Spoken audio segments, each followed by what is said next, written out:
Eka duswe turamutse kandi bakunzi wa Black TV bivana mutumbere hose isi yose madukurikirana muciye ku rubuga rwacu rwa YouTube wandika Black TV ukasangaho amavideo atandukanye abahereza amakuru atandukanye ava muri Buja Flavor mu muziki w'u Burundi cekime na sport n'ahandi hose wifuza kumenya ingene biragenda tonga mu gihugu kiretse politike. Website yacu kandi ni blacktv.com www.blacktv.com Instagram na Twitter na Facebook ushaka kwandika Black TV nawe kadusanga atakibazo na kimwe. Iyi ni Black TV uni Biggie Rubambo atuma amajwi abashikira neza. Uyu mwana turi ya gatoyi kuvyerekeye biko biravugwa ahana hari anye ntakiko kiravugwa atari kuri Mona Warda. Mona Warda imeze gute? Mona Warda ubuherutse yarakiriye umwami n'umukizo umwami nk'umukiza w'ubugingo bwiwe ariko ntiyabatizwa. Yavuze ati kera nasenga ariko sinabwa batizwe sinabwa gufata decision mu buzima bwanje ikomeye nkiye. Mbega byagenze gute? Byatanguye gute? Byahereye hehe? Weekend Black TV kugira ngo ndabeze amakuru atandukanye ava kwa Mona Warda Kaneza canke bita Mo Kenzi.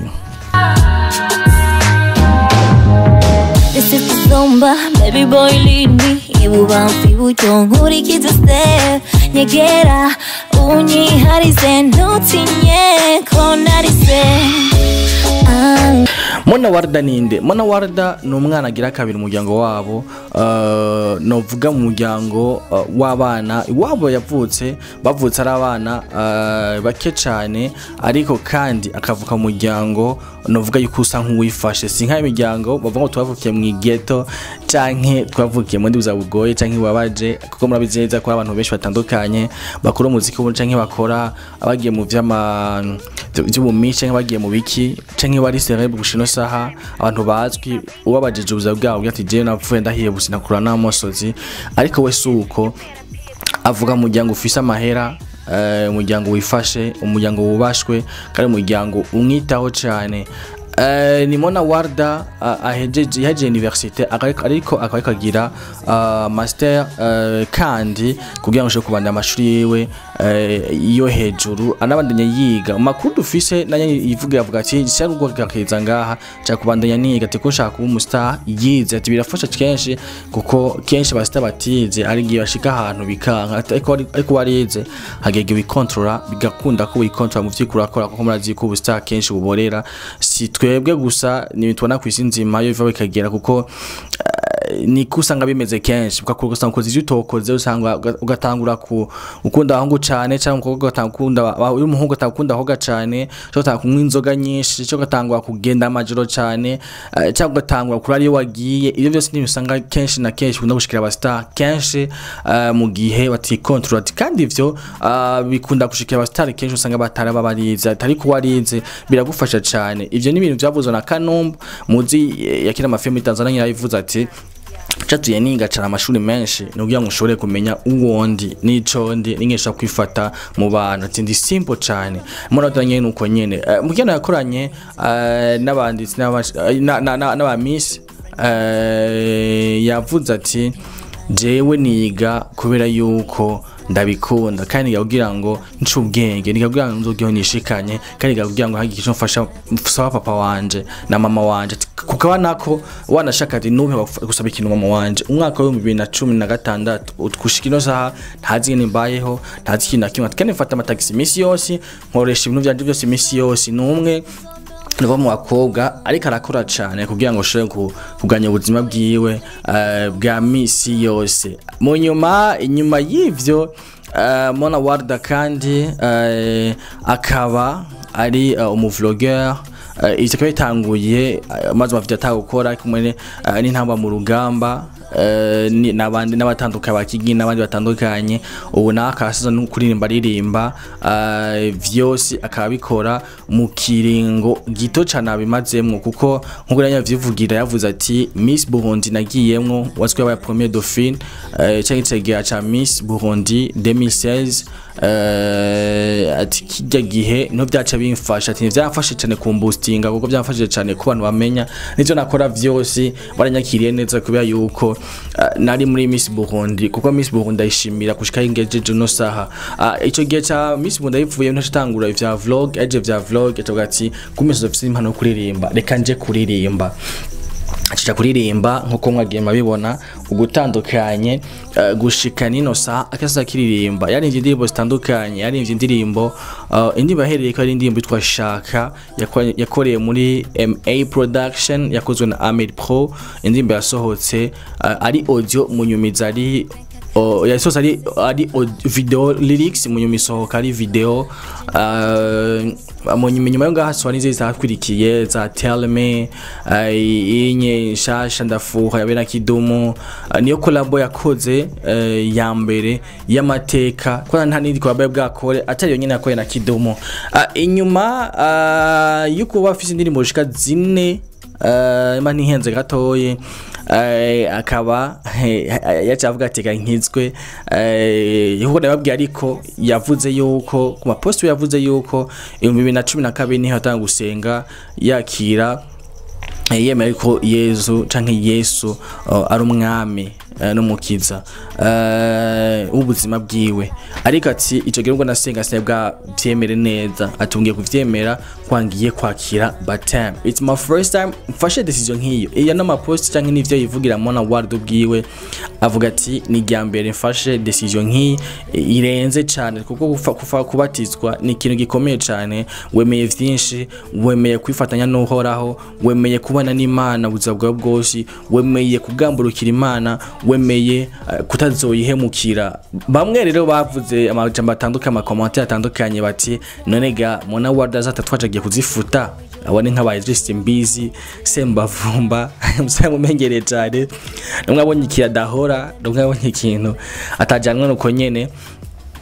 atakivugira aho nyene directement atavyo kujya umunwa abandi bati agiye gwa kuririmba iyo post aguma zivuga nawe nyene avuga ati just giye gwa kuririmba na gato nzobanda yandirimba ati kuko kukisa n'ibisongo bakuririmba kandi ngo kuririmba si icaha abo gutanga ubutumwa bamwe bakavuga ati kurimba none ndimbo z'urukundo yani gutanga ubutumwa cyangwa kugira ngo uryohere umukunzi cyangwa kugira ngo like ibintu bisatanike ukuntu nawe ati cyangwa abandi bati no kuririmba vyose gutanga ubutumwa ushaka gutanga ubutumwa mu rukundo ku rukundo rurahari Imana yaruremye ushaka gutanga urukundo mu gihugu ukurimba urimba igihugu ushaka kurimba uririmba isi uririmba ibibazo biri mu gihugu uririmba indirimbo z'abagore z'abakenyezi cyangwa z'abagabo vyose upfa ivyo uririmvye gusa mugabo ukaririmba neza ntihagire utuka ivyo vyose birarekuriwe kuko n'indirimbo z'Imana ni nk'indirimbo muzinda taho n'indirimbo ntuza kurimba n'indirimbo z'Imana anamaje avuga na benshi ariko mona warda kaneza canke Monkenzi we avuga yuko tazoka kuririmba agiye ko ndaririmba ahubwo cyane kuko abikunda kandi ukurimba ari bisanzwe abandi bati rero none za nyambaro yambara muri clip canke yambara rimwe na rimwe akakora ama vlogs azonda vyambara ko tuzi ko munakijijwe akizwa hose ku mubiri no ku mutima bizogenda gute ico kibazo benshi biyumvira ingene bizogenda ariko we don't know gusa kubwo bavuga ati je nzobanda nkora uko naremeze kuya nye nzobanda yameze sinzohinduka sinzi bizovana ko murabizi yuko burya bivana muri ico yeme kandi cyakunda ntawe bizi yuko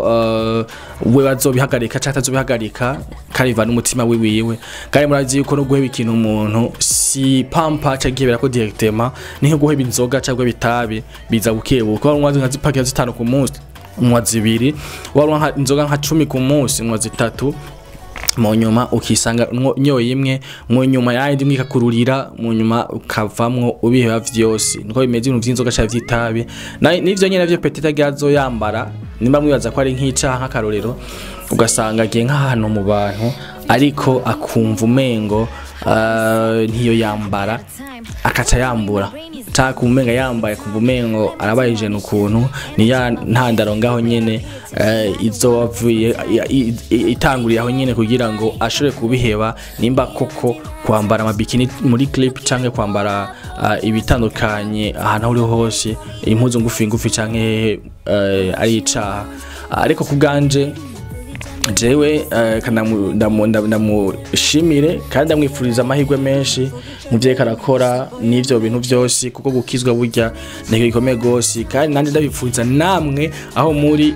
ahari hose icyo usenga cyose mwizera Imana ko mwanze kihari Jesu utayemera kihari niho bihagarika mugozi ko Imana ihari bandamusenga bandamushigikirana mufashanya na bintu bitandukanye uyu yari Mona Warda Kaneza ejo hahise yaraye yabatije mu mazi menshi mu mazi matagatifu niko noyita kuko abayahezagiwe abayasengewe n'abapasiteri bakomeye bikaba byabaye mu gihe yarahusoye indirimbo bena Kidumu genda muri indirimbo bena Kidumu ndafuha iri kuri channel ya Mona Warda Kaneza canke Kenzi ni naho ashama vlog yiwe anyway ko twabwiza amazi ko twohereza amakuru ya Mona Warda Kaneza canke Kenzi iyi ni Black TV uyu ni Biggie nkandakunda cyane ikangenda ndabifuriza pasika nziza umutombereye hose ndabizi yuko mu miryango yanyu ko yipfurizanya muri ko murayijya neza abagiye gusenga musengera abandi abatagiye namwe mwibuke yuko umwami canke Yesu Kristo yatuvukiye yazutse ku bwacu kuba murazi yuko rimwe na rimwe ari giye usanga bigoye ariko mugarika tuvyizere twese kuko turazi yuko Yesu ari umukiza canke yatwiguze ivyaha byacu byatonya azikwa canke yicwa kutavyemera naho umwe afite yemera ariko biri kose nuko biri ndakunda cyane badamutwikirana ni Black TV wezi 3 akaburungu Black TV akaburungu.com Instagram Twitter Facebook hose shadusangaho ukadukurikirana ngokera amakuru atandukanye muri Buja Flavor ni sport umuziki ibintu byose bivuga biranga igihugu ibintu byose biteza imbere igihugu byose twabikora ufise icyo kutubaza cyo cyose twandikire ja kuri Facebook twandikire cyangwa hose kudusanga twandikire ati ibintu bimeze kuno kudushaka ibintu mudufashe ibintu cyangwa kuri YouTube utubwire uti turakunda ibigano byanyu cyavyo dukunda cyangwa birabishe nk'ibibishe byo biratwakunda amakomata atandukanye kugira ngo tumenye twikosana twikosora. Thank you guys, ciao yali Mona Warda Kenzi ama na Pascal nza kuri mwese kwa Kristo kamema.